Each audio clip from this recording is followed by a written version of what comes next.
안녕하세요 여러분, 세상돌아보기입니다. 예, 오늘은 26년 2월 12일이고 목요일입니다.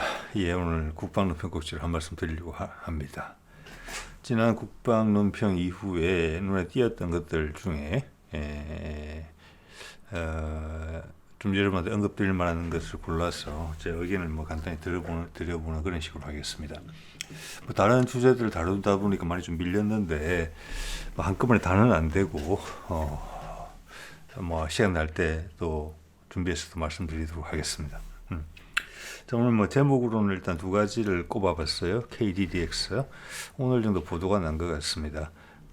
이번 전반기, 금년 전반기 내에 업체를 결정한다. 예, 경쟁 입찰로 하기로 했죠. 처음에 언론에서 그런 이야기가 좀 나왔었는데 뭐라고 할까? 공동개발. 자, 이것은 2년 정도 지체가 됐다. 왜 그렇느냐? 현대중공업 쪽에서 어떤 방사능 기밀 정보가 빠져나가는 그런 부분이 있었기 때문에 페널티를 먹어야 된다. 그런데 기본 설계는 현대중공업에서 했다. 그 기회를 하나가 물고 늘어졌다. 그래서 결정을 못하고 2년간 지체됐다. 새로운 대통령이 와서 이것도 뭐냐, 빨리 해라. 원칙대로 해라. 그러자 이제 관련 언론들에서 공동개발 얘기를 꺼낸 거예요. 타협안으로 제시했다고도 볼 수 있는데 결과적으로 보면 그거는 약간 현대중공업 쪽의 영향이 아닌가. 특히 그런 일단 전문 분야를 다루는 언론들은 그런 업체의 영향을 엄청나게 받거든요. 왜냐하면 이때까지 주로 이제 대형 함정들은 수상함은 주로 현대중공업에서 했고 한화 같은 경우는 대우시로부터 약간 잠수함에 특화되는 그런 분위기가 있었고 이번에 기본 설계도 여기서 했으니까. 그래서 그 정도 타협안을 제시해서 같이 하자 했는데 정부 방침은 경쟁이다. 네. 그럼 올해 전반기 내에 결정한다. 이거 의미하는 바가 뭐냐? 자, 여기에 대해서 이제 우리가 평소에 이런 부분을 접할 때 핵심이 되는 부분들에 대해서 우리가 이해를 하고 있으면 전망하기가 되게 편하고 뭐가 잘못됐으면 뭐가 잘못된지 금방 알 수 있어요. 자, 그럼 언론의 기능과 이런 정보를 공유하는 목적이 뭐겠습니까? 단지 어떤 지적 욕구를 충족시키기 위해서 그렇겠습니까? 국방 부분인데 물론 정치나 지금 제가 다루는 문화의 힘 분야도 다 그렇습니다만은 건전한 비판을 하기 위해서 그런 거예요. 우리가 다 함께 잘 되자고. 그렇죠. 예.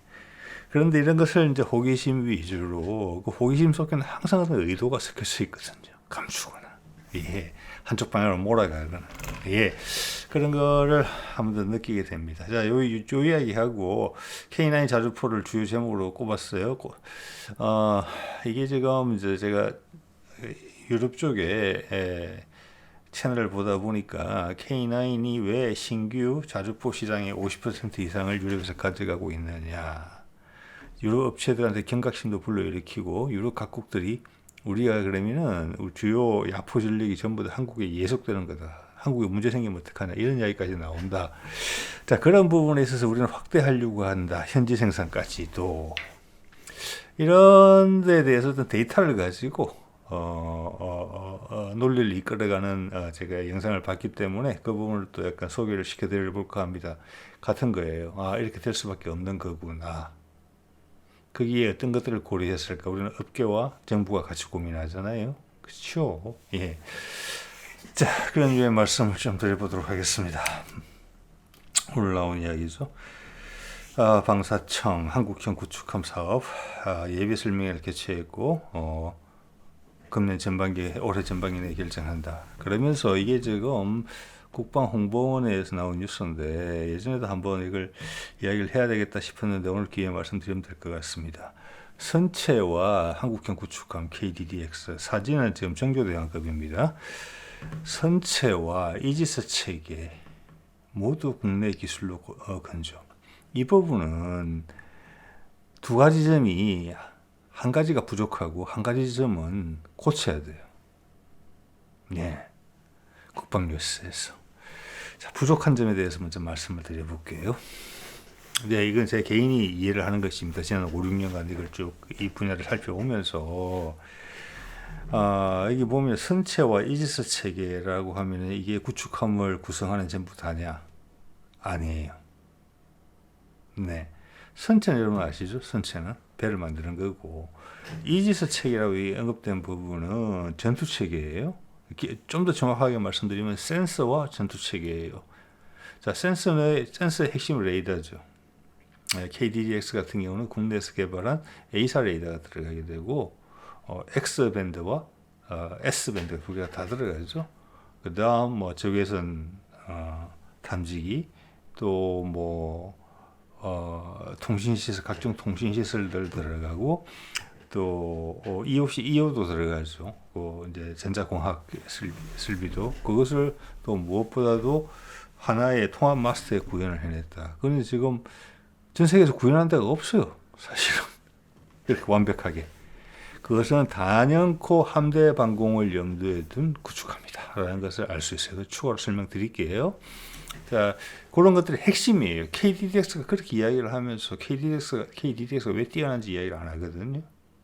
예, 우리가 알아야 되겠죠. 그러려면은 여러분들이 이해를 하신 분들이 보고 좀 어설픈 기자들의 이야기가 있을 때 지적을 하게 되면 그들도 바뀌게 되는 겁니다. 공부를 하게 되고. 자, 말씀드리려고 하는 것은 이지스 체계는 센서류와 전투 체계, 즉 소프트웨어입니다. 소프트웨어. 그러면 여기서 뭐가 빠졌습니까? 선체와 이지스 체계면 다냐? 군함이 되느냐? 아니죠. 무장이 있죠. 무장이. 선체, 이지스, 전투 체계, 그리고 무장입니다. 무장을 빼먹었죠. 무장도 모두 국내 기술로 건조할 것이다. 그렇죠. 한국형 수직 발사관 2 개발되어 있고 LSM 회상형 들어갈 것입니다. 이미 뭐 해군과 기타 등등은 있는 것이고. 예. 자, 두 번째 지적하고 싶은 내용은 한화에서도 이야기를 하거든요. KDDX는 이지스 체계가 아니다라고. 이지스는 브랜드명이에요. 브랜드명. 예. 왜 우리 국산 우리 구축함을 힘들게 개발해서 이것 또한 KF-21이나 또 지상방산 무기 체계처럼 해외 수출도 하려고 할 거 아니에요. 근데 그걸 이지스 체계라고 그렇게 광고할 건가요? 아니에요. 예. 이지스는 전투 체계에 미국이 붙인 이름이고, 이것은 지금 그 전투 체계도 소프트웨어도 우리 걸로 국산화가 돼요. 하드웨어와 소프트웨어가 동시에 다. 맞죠? 하드웨어는 레이더가 핵심이죠. 미국도 구현하지 못하는 통합 마스터에 다 들어가는 거예요. 공간을 확 줄여서 배 꼭대기에 딱 올리잖아요. 이지스 체계보다 훨씬 나아요. 근데 왜 이지스 체계라고 불러요? 우리 국방홍보원은 우리 국방산업을 촉진하기 위해서 노력하는 기관 아니겠습니까? 이거는 지금 코드명 정도가 붙어 있을 것 같은데 정마땅히 부를 이름이 없으면, 왜냐하면 한화는 이지스 체계를 능가한다고 이야기를 하거든요. 제가 보기에도 충분히 그렇고 그렇게 홍보가 돼야 돼요. 그런데 그것을 대명사로 우리가 애써 남을 홍보해주고 있는 꼴이잖아요. 정적당한 이름이 없으면 국민 공보를 통해서라도 이름 만들어야 돼요. 이게 뭐 이지스가 신의 방편이니까 뭐 그렇죠. 예, 뭐 하나 만들어 보세요. 이러지 말고. 예. 자, 내용을 보면은 여기에 보면은 어떤 결정을 할지가 좀 그림이 잡혀요. 자, 7조 원을 들여서 6척 정도를 건조한다. 이 7조 원에는 제가 알기로는 개발비도 들어있는 것으로 알고 있거든요. 예, 제가 보기에는 그래요. 왜냐하면 통합 마스터는 이미 개발이 끝났어요. 설계도 됐잖아요, 다. 실제 순 건조비만 하면 한 척에 1조 정도 드는 것 같아요. 틀릴 수 있습니다. 그래요. 자, 여기 보면 원래 2023년 말에 선도함을 건조를 착수 계획했는데 아까 말씀드린 이후로 2년간 지연이 됐다. 그 밑에 내용이 엄청 중요해요. 일정을 만회하는 것이 시급하다. 그리고 공정하게 업체를 선정할 것이다. 자, 일정 만회가 시급 이렇게 이야기를 했거든요. 즉 이것은 뭐냐? 지금 풀로 가동해도 하나의 조선소에서 만들 수 있는 지금 이제 뭐라고 할까? 호위함을 보면은 호위함 같은 경우는 지금 업체가 3개로 늘어나 있어요. 지금 SK 같이 들어와 가지고 그렇게 해도 1년에 2척 정도 되거든요. 예, 2척에서 3척 가까이 만들어요. 예. 그런데 일정 만회가 시급하다. 즉 잃어버린 시간을 낭비하지 않고 회복하겠다라는 거예요. 이게 미국이나 다른 업체가 전혀 다른 나라의 방산업체랑 접근 방식이 완전히 다른 거예요. 전 세계에서 이렇게 하는 나라는 우리나라밖에 없어요. 대부분 다 늘어져요. 늘어지고 비용이 더 추가되죠. 그건 결국 세금으로 더 내는 거예요. 그런 영역이거든요. 특히 미국 같은 경우는 방산업체가 유럽도 다 그래요. 근데 우리는 안 그런다. 원래 계획대로 한다. 맞춘다. 이렇게 되는 거예요. 자, 이렇게 되면 뭐냐. 경쟁 입찰인데 그럼 한 업체를 선택하겠다는 건데도 불구하고 일정 만회를 하겠다. 그 두 업체 중에 한 군데밖에 안 주는데 그러면은 일정 만회를 하려면은 지금 이제 금년 말부터 한다고 그래도 한 3년 정도가 뒤쳐진 거예요. 한 3척 정도가 뒤쳐질 수 있거든요. 이것은 뭐냐. 어쨌거나 주, 부로 나눠서 하되 저는 주가 하나가 될 가능성이 많다고 봅니다. 공정하게 한다고 그랬잖아요. 그러면 현대가 기술 유출된 부분에 대해서 페널티를 받고 미안하지만 주 계약자가 못 될 가능성이 높다고 봤습니다. 그렇지만 동시에 전 6척의 물량이 다 하나한테 가는 건 아니다. 여태의 사례도 그래. 보통 1번 하면 2번 하면 다 주죠. 주 계약, 기본 설계한 업체. 자, 그것은 하나에 주되 그것을 보고 기다렸다가 그러면 그 사업 가운데 업데이트 해야 될 내용도 있고 뭐 그럴 거지 않습니까? 그 다음 업체에 기회를 한번 주고 이런 거 되는데 지금 봐서는 그걸 동시에 할 것 같다. 그럼 이걸 다 만족시킬 수 있어요. 공정하게 업체 선택해서 하나한테 어드밴티지를 주죠. 그러면 예전에 한번 제가 짐작을 한 바가 있는데 하나가 결과적으로는 더 많은 숫자의 비를 건조하게 된다. 어드밴티지 그에 대해서 불만을 제기할 수 없다.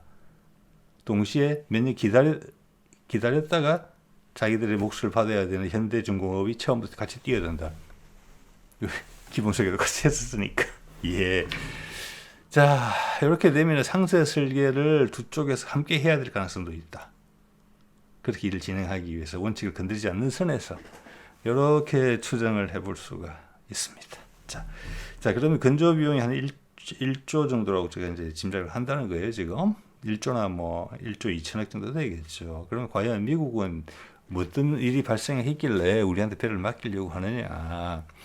일단 건조 기한도 끝없이 늘어진 것은 뭐 두말할 나위가 없고 비용도 천문학적입니다. 한번 볼까요? 여기 보면 제가 찾으니까 금방 나오더라고요. AI 요즘 좋습니다. 알레이버크급 이게 지금 우리 정조대왕급 뭐 이런 거잖아요. 세종대왕급 그거의 최신형이 플라이3입니다. 플라이3는 A사 레이더를 넣는 거예요.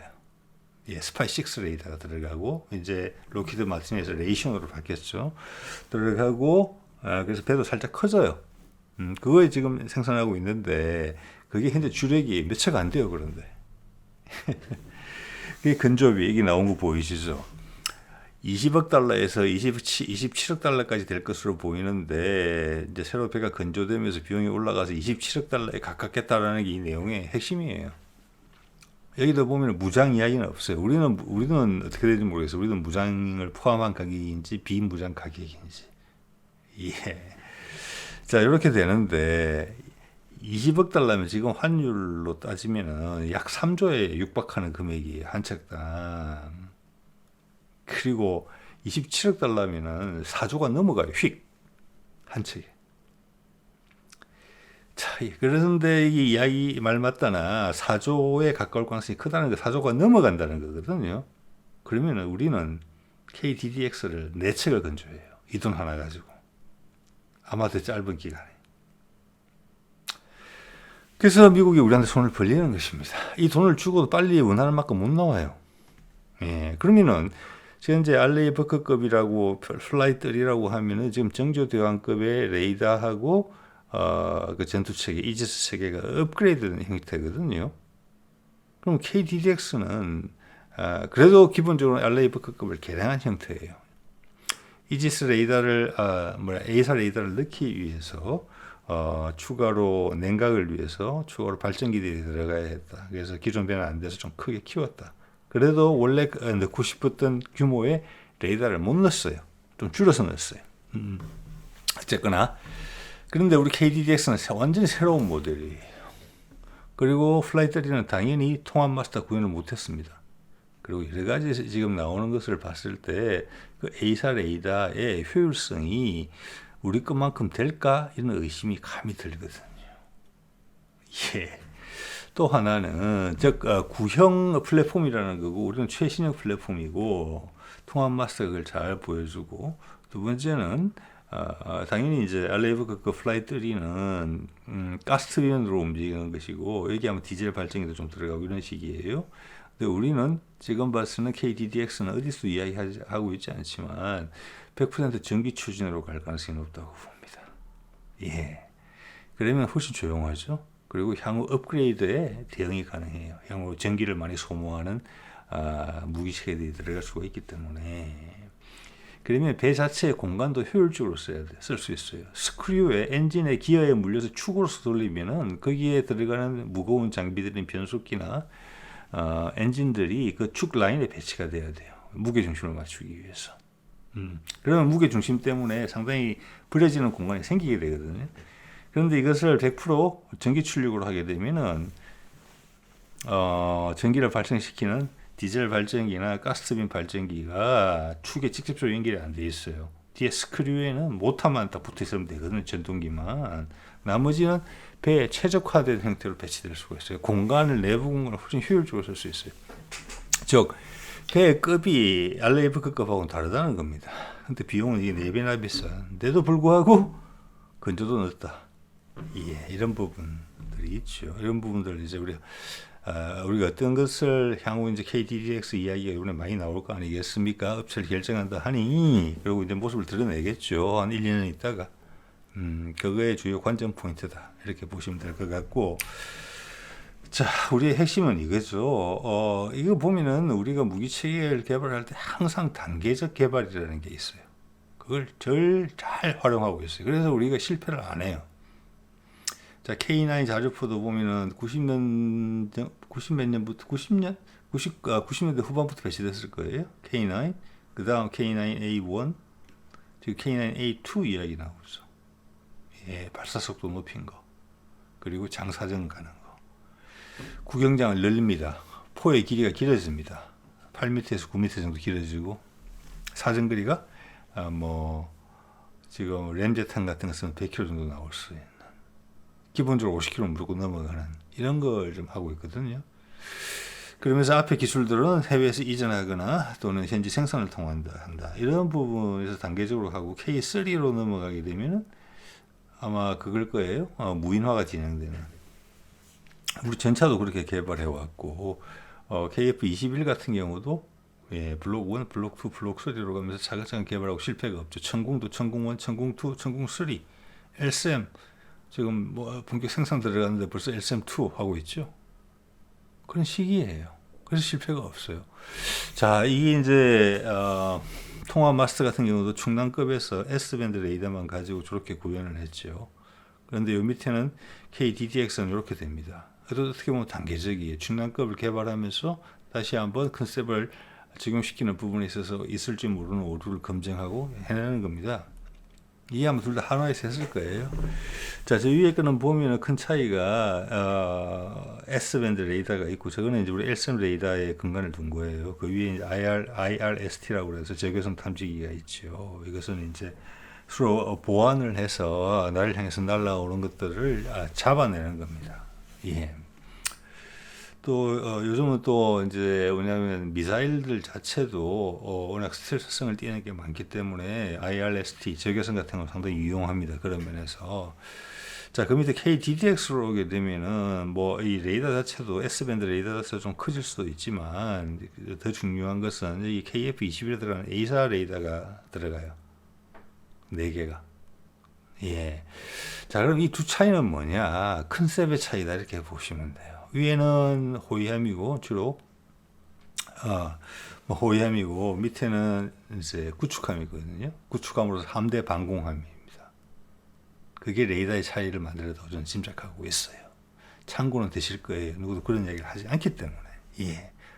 그래서 저는 감히 짐작한데 저 호위함급은 현재 주로 이제 우리 대한민국 근해에 배치가 돼 있죠. 예. 그래서 지상에 배치된 천궁이나 LSM의 지원까지 받을 수 있어요. 도시 지역에 배치된 것도 마찬가지로. 물론 하늘에 있어서 이제 초저궤도 인공위성의 도움을 다 받게 될 겁니다. 그래서 자함 방공 정도만 하면 되고 우리 한반도 자체가 항공모함이라고 생각하시면 되거든요. 거기에 레이더도 또한 있고, 그리고 하늘의 감시 자산도 무수히 많이 날아다니고, 이게 그래서 자한 방공만 잘해도 충분해 넘친다. 이게 A사 방식이기 때문에 저는 감히 이렇게 예전에도 그런 주장을 몇 번 말씀드린 바가 있습니다. 해군에서 아마 아실 거예요. 뭐 제가 오류가 있을 수도 있겠습니다만 일단 말씀드려 볼게요. A사 방식이기 때문에 이게 현재 세종급이나 정조급에 있는 레이더보다 뭐 탐지 거리 같은 것은 물론이고 동시 대응 능력은 이게 낮다도 이렇게 봅니다. 6개에서 한 8개 기존 폐사 방식이 그런 식으로 이제 짐작이 되거든요. 저는 A사 방식의 가장 큰 것은 동시 대응 능력이 더 좋다는 거예요. 또 같은 탐지 거리를 가진다 하더라도 해상력이 뛰어납니다. 그게 A사의 특징이고, A사와 폐사는 세대 차이가 나는 거예요. 네. 게다가 지난번에도 한두 번 소개드렸습니다만 우리가 지금 기존의 폐사 방식을 쓰고 있는 정조급과 세종급의 소프트웨어를 업그레이드 해달라고 로키드 마틴 미국 측에서 요청을 했죠.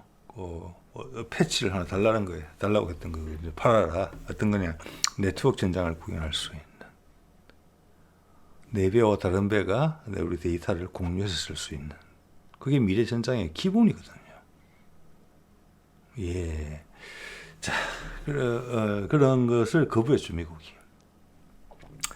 자, 중단급은 우리가 직접 개발한 기술이니까 현재 그 기술을 그 능력을 갖고 있을 가능성이 좀 높다고 보지만 혹시 안 가지고 있다 하더라도 미래 업그레이드에 가까운 미래 업그레이드 당연히 포함될 것입니다. 우리 전체 네트워크에 들어와야 돼요. 맞죠? 근데 현재 정조급하고 세종급은 그렇지 못하다는 거예요. 안 팔겠다는 거예요. 각자 움직이는 배예요. 자, 그래서 제가 그런 걸 예상한 바가 있습니다. KDDX가 아마 되면 첫 번째 아마 창정비 시기가 도래하게 되면 세종급부터 무조건 업그레이드 된다. 우리 걸로. 레이더하고 전투체계 몽땅 다. 무기체계까지 포함해서 전부 다. 그런데 아직도 KDDX에 들어가는 전투체계를 이지스 전투체계라고 부른다는 게 말이 되겠습니까, 여러분? 상황이 그런데 그것도 국방뉴스에서 그런 소리를 한다? 아니라고 본다는 것이죠. 예. 자, 이제 K9 이야기 좀 넘어가 볼까요? 이거죠. 자, 루마니아가 가장 최근에 아마 K9하고 그 탄약 공급차를 계약한 국가일 거예요. 즉, 이 말은 우리가 여기를 선택을 했다는 거예요. 기지 착공. 이 기지 착공에 대한 내용을 보면은 여기를 생산 기지로 삼겠다는 거예요. 자, 폴란드도 이게 좀 서운할 수가 있겠다 이런 생각도 들거든요. 왜냐면 두 군데를 다 넘버 1, 넘버 2 이렇게 갈 수도 있긴 있어요. 근데 폴란드보다는 루마니아가 살림살이가 좀 덜 넉넉할 거예요. 자, 그 말은 인건비가 싸다는 부분이 있고 또 동구권 국가들이기 때문에 조금 익숙해지면은 잘 만들 수도 있다는 확신이 있기 때문에 했다고 보거든요. 그래서 폴란드와 겸해서 복수의 국가를 가져가는 게 아닌가 이런 생각도 해볼 수가 있어요. 예, 일단 내용을 보면은 자, 24년 7월에 계약을 했는데 K9 54문과 K10 이제 탄약 공급자 36대 뭐 엄청나게 많이 사간 건 아니지만 꽤 사간 거죠. 이걸 이제 현지 생산을 하고 향후 중요한 내용이 밑에 거죠. 향후 하나는 앞으로 이 공장을 보병 전투장갑차와 무인 지상체계 등 첨단 지상체계로 확장 가능한 유럽 지역의 허브로 키워나간다는 방침입니다. 자, 이렇게 되면 여기에 좀 무게가 실린다. 루마니아에 폴란드 대비. 그리고 가격도 훨씬 저렴할 것 같다. 자, 이렇게 되면은 어떻게 보면 이제 폴란드 같은 경우는 폴란드라는 나라의 중흥을 꿈꾸는 그런 분위기가 좀 있거든요. 새로 다각화된 세상에서. 근데 루마니아는 아직 그 정도급은 아니에요. 그래서 폴란드는 좀 시간이 지나면 호락호락하지 않을 수 있을 가능성은 분명히 있어요. 루마니아랑 상대적으로 비교했을 때. 예. 자, 그리고 이것은 이제 또 뭘 떠올리게 만드냐면은 며칠 전에도 소개드렸습니다만은 지금 호주가 이런 표현을 쓰잖아요. 한국과 전략적 관계다. 왜 그들의 생산 시설이 우리 쪽에 있다. 물론 그것은 자기들의 일자리를 늘리기 위해서 그렇게 있기는 한 것인데 호주 측에 더 강한 요청이 있었다고는 봅니다만 해석하기에 따라서는 거기가 한반도에서 훨씬 떨어진 가장 안전한 지역에 있는 곳이기 때문에 우리 입장에서도 거기 생산시설이 있는 것이 나쁘지 않다. 값은 좀 비쌀지 모르겠으나 정 급할 때 국내의 생산시설 창원이나 울산이 타격을 받았을 때 구미나 이런 데가 타격을 받았을 때 계속 무기를 공급할 수 있는 곳이 필요하다. 자, 이게 이제 어떻게 생각하셔야 되면 우리 군의 상층부나 우리 지금 행정부의 상층부에서 생각해 오는 것은 딱 요만이 아닙니다. 이 문재인 때부터 해오던 생각이고 김대중 때부터 해오던 생각이에요. 예. 이미 글로벌하게 생각하고 있어요. 그래서 안규배 국방장관이 미국과의 동맹 관계에 대해서 정의를 그가 취임을 하면서 이렇게 이야기했잖아요. 글로벌 전략 동맹이다. 맞아요. 그래서 호주가 미국에서 사기로 했던, 미국의 강압에서 사기로 했던 뭐 100조, 200조짜리 핵추진 잠수함 물 건너갔죠. 그렇지만 거기에 몇 개의 잠수함 기지를 건설할 거예요. 호주 둘레에. 예, 그런 식으로 대체됐다 이야기하는 대체된 거 아니에요. 호주가 잠수함 가지기 전까지 미국 해군이 호주를 지켜준다. 그 길을 통해서. 그래서 거기 기지 지어라. 자, 호주가 미국 기지화되는 거거든요. 그것도 우리한테 시사하는 바가 커요. 우리 잠수함도 거기 머물 수 있다는 거예요. 또한 우리가 항공모함을 가지게 된다면 항공모함의 어떤 기지로서 활용될 수 있어요. 그런 옵션 자꾸 많아져요. 필리핀 같은 경우도 그렇고. 예. 이 루마니아도 그런 백업의 일부일 수도 있다. 돈도 벌고 여차하면은 최악의 상황에서는 여기서 생산된 무기 체계를 한국에 공급할 수 있다. 한국이 만약 피할 수 없는 전쟁에 들어가게 된다면. 이런까지 생각하는 거잖아요. 그래서 여기에 보면 이제 보병 전투장갑차와 무인 지상 체계 이야기까지 하는 거 보면은 유럽의 생산 거점으로 삼겠다. 그럼 가격이 쌀수록 좋잖아요. 다른 생각 안 하고. 예. 그런 부분도 분명히 있는 것이고, 아시다시피 지금 뭐, 나토가 붕괴가 됐고 이미, 우크라이나전이 종전이 되고, 다국화 시대로 들어가게 되면 폴란드의 판단이 맞는 게 되거든요. 근데 각자 해야 돼요. 그러면서 유럽 국가 내부의 지형, 서유럽 국가, 지금 기준으로 사이에 어떤 서열도 바뀌게 될 거예요. 각 나라들이 급하게 무장을 해야 됩니다. 전 세계적으로 그래요. 근데 미국은 갑자기 올라오는 그 막대한 방산 수요를 소화해낼 수가 없어요. 무장 성능도 비교 우위가 떨어져요. 지금 이제. 네, 한국이 그 자리를 딱 보고 있다. 그래서 문재인이 처음 그 이야기가 나온 거잖아요. 국방산업을 밀어붙인다. 우리가 무장을 함에 있어서 국방산업 해외 시장으로 나가야 된다. 그때는 상당히 어색했지요. 그렇지만 지금 말이 되잖아요.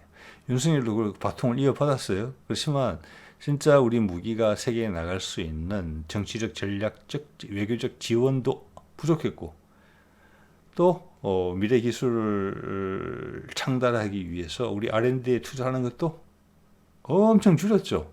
다 죽일 놈 돼 있죠. 그치? 그 분야에서 망가뜨렸죠. 다. 그게 이제 다시 이재명으로 바뀌면서 다시 돌아가는 거고 그 기간 동안 업체하고 우리 연구진들이 잘 버텨왔다. 이런 말씀 많이 드렸습니다. 예.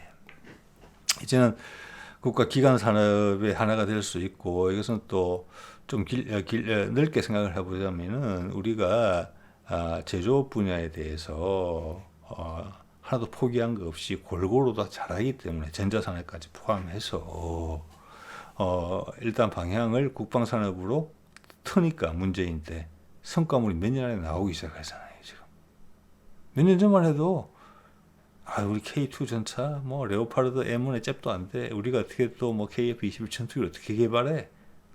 이런 냉소적인 이야기가 특히나 주요 언론과 거기에 있는 국방 기자들 그리고 일베화된 젊은 친구들 입에서 많이 나왔더랬어요. 싹 다 죽었죠. 어떻게 엘셈이 사드랑 비교를 해? 천궁을 어떻게 패트리엇이랑 비교를 해? 자, 그래서 외국 무기를 계속 사야 된다는 검은머리 외국인들은 그런 거에 물결을 타고 계속 여론을 해집고 다녔죠. 물을 흐리면서. 우리가 이겨낸 거예요. 예. 자, 이렇게 볼 수 있겠고, 여기 보면은 이런 두 가지가 적절한 것 같아요. 유럽의 상황에 대해서. 위에 보면은 나토의 억한 심정 품었나? 선 넘는 조롱의 끔찍 모형. 같이 싸웠는데 이제 날 버리냐? 이런 건데, 이거 언론이 이런 말 하면 안 되죠. 트럼프는 후보 때부터 이야기했잖아요. 나토는 너희들이 지켜라. 우리가 지켜주는 대가로 너희들은 안전한 상태에서 우리가만 뽑아갔다. 우리가 더 이상 그럴 형편이 안 된다. 이제 너희가 먹고 살아라. 우리는 우리 앞을 가리겠다. 즉 그 말은 러시아가 더 이상 적이 아니다. 러시아랑 화해할 거라고 그랬잖아요. 우크라이나랑. 그 말 여러 번 했어요. 미국 언론도 실어주지 않고 우리나라 언론도 실어주지 않습니다. 그래놓고 이런 소리 하는 거예요. 갑자기 돌아선 것처럼. 자, 이런 것들이 누가 언론에서 각국의 언론에서 누가 이런 독소 조항들을 요인들을 잘 끄집어낼 수 있게 압박을 넣느냐, 이게 미래 세상의 순위를 결정하는 요인이라고 봅니다. 그 밑에 푸틴은 이런 얘기를 하고 있죠. 지금 나토를 붕괴시키고 있는 트럼프에 대해서 그 계획을 실행시킨 거거든요. 지금 어쨌거나 대단한 거예요, 그거는. 네. 미국사를 넘어서 세계사에 남을 것이다. 그렇죠? 우리 언론의 보도 태도 보세요.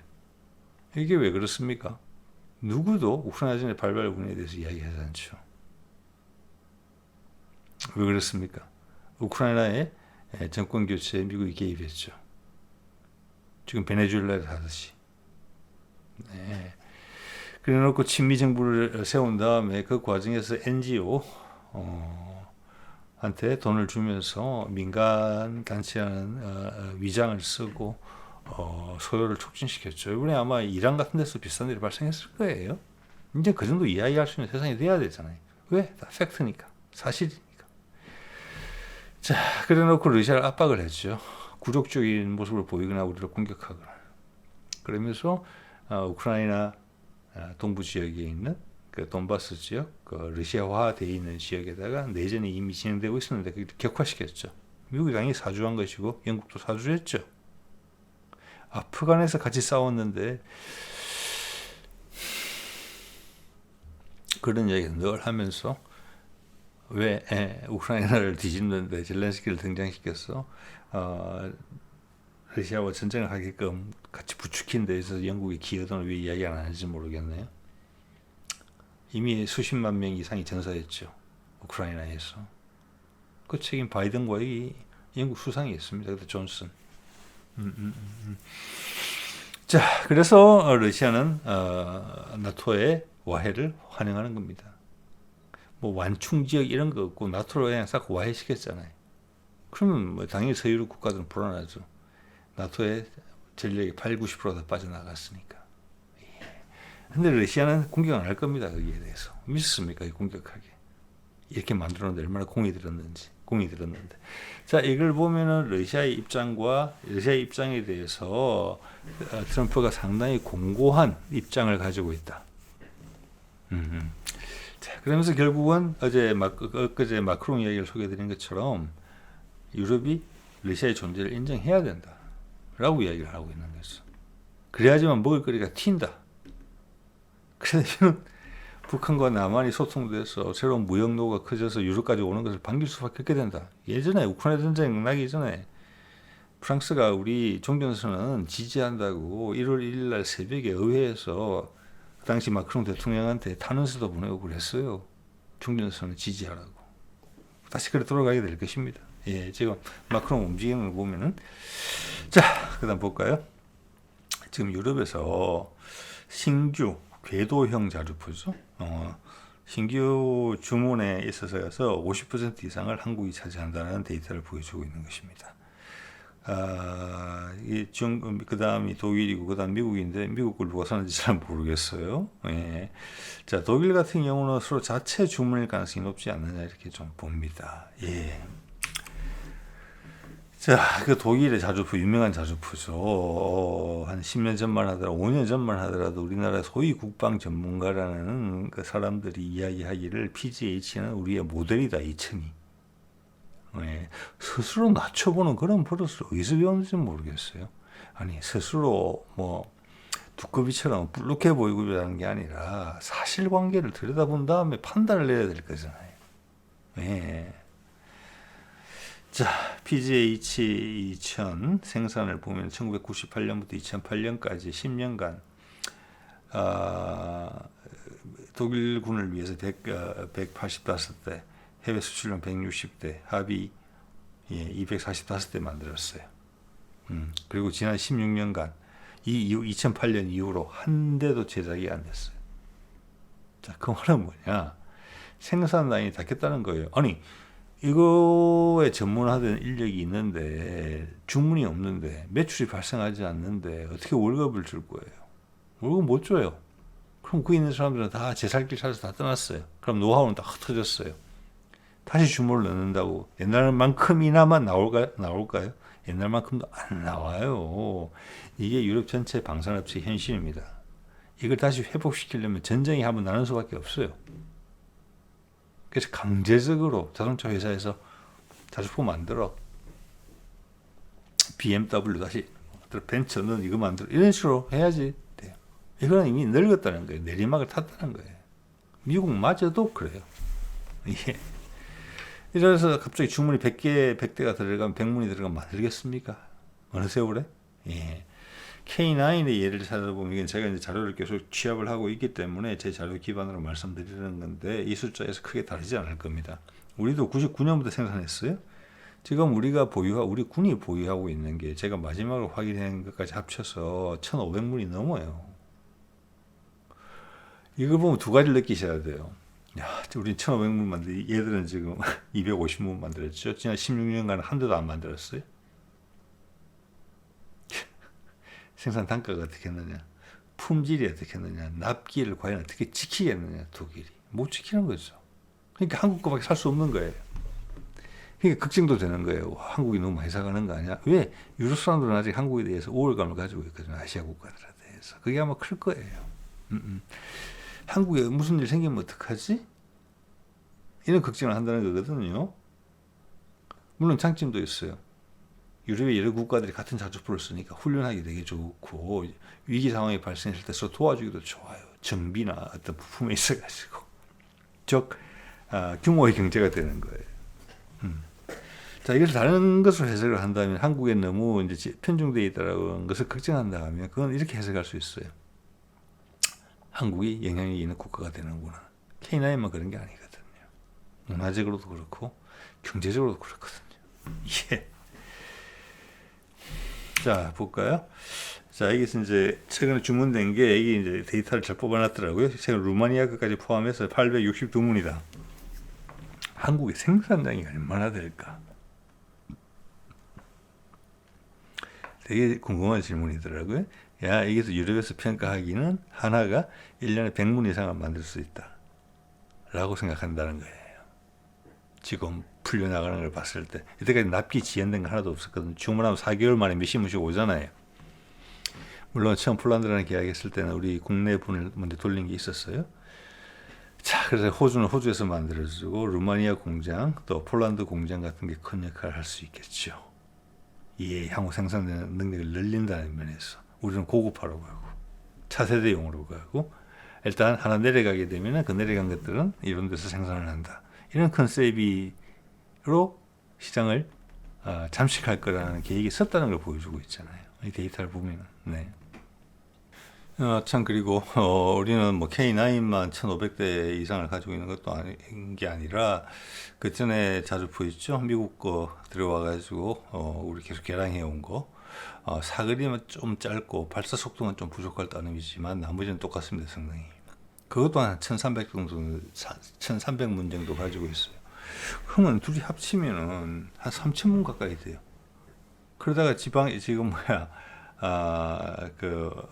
향토사단이나 이런데 그 예전 자주포 그냥 가지고 있잖아요. 끌고 다니는 거. 네, 견인식. 우리나라가 얼마나 포병에다가 신경을 많이 쓰는지 느끼시면 될 것 같습니다. 예. 거기 또 북한도 그 정도 규모 가지고 있을 거거든요. 어떤 식으로든지 간에 엄청난 아마 전 세계 포병 전력에서 차지하는 비중이 엄청나게 높을 거예요. 계산을 해보자면. 네. 자, 다른 주제로 넘어갈게요. 이런 게 하나 떴어요. 이게 며칠 된 건데 KF-21 에이사 레이더 땅, 바다 탐지력을 검증한다. 이거는 뭐 아시는 분들은 아시겠지만 에이사 레이더의 특징이었거든요. 동시에 여러 가지 일을 할 수 있다. 동시에 여러 대의 적기를 따라가는 것뿐만이 아니라 동시에 하늘, 바다, 육지까지 탐색을 한다. 자, 이건 이제 이렇게 보셔야 돼요. 상황에 맞춰서 이것을 동시에 할 수 있다는 것인데, 하는 레이더를 가지고 A사 레이더 여러 군데를 할 수 있습니다. 그렇지만 예를 들어서 바다를 초계한다고 했을 때 하늘도 봐야 되고 바다도 봐야 되잖아요. 그러다 보면 에너지가 갈라집니다. 그럼 일단은 탐지 거리는 줄어든다 이렇게 보시면 돼요. 그렇지만 요즘 전장에서 뭐 비행기 한 대에 레이더의 모든 전장을 의지하지는 않죠. 여러 가지 다른 탐지사들이 같이 있는 거니까 이것은 상당히 훌륭한 그런 기능이고, 이것은 폐사가 흉내낼 수 없는 A사 레이더만이 할 수 있는 거예요. 제가 봐서는 우리가 거의 제일 앞서간다고 봅니다. 미국도 지금 F-35에 들어가는 레이더도 A사 레이더 아니에요. 그들이 지금 F-16 일부하고 F-15 등에 있어서 차세대 레이더 A사 레이더로 바꾼다, 업그레이드한다. 그게 지금 우리가 지금 F-16 업그레이드 하고 있고 F-15 업그레이드 하는 그 레이더가 그 레이더거든요.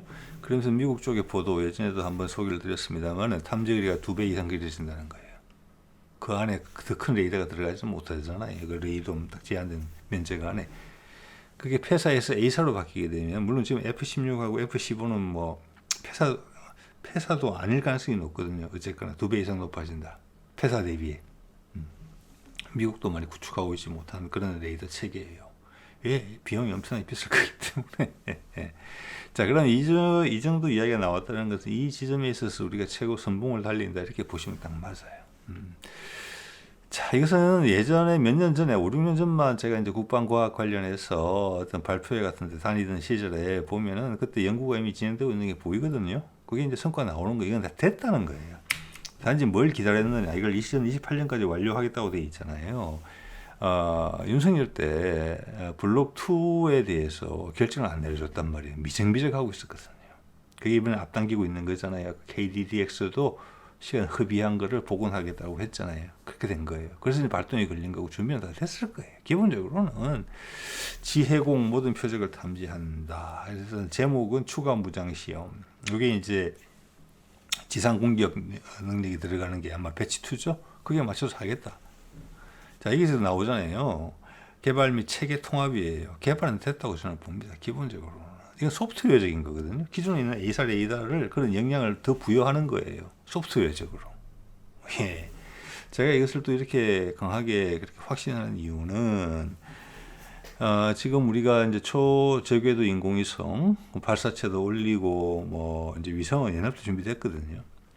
그 초저궤도 인공위성에 뭐 400km, 500km 떠 있는 그 핵심 탐지 장비가, 센서가 합성 개구 레이더라는 SAR 레이더라는 것입니다. SAR 레이더가 기본적으로 A사 레이더라고 보시면 돼요. A사 레이더인데 SAR라는 것은 우리말로 하면 합성 개구 레이더, 뭐 말이 좀 어려운데 합성이라는 단어가 중요한 겁니다. 지상을 끌고요, 레이더가 그것을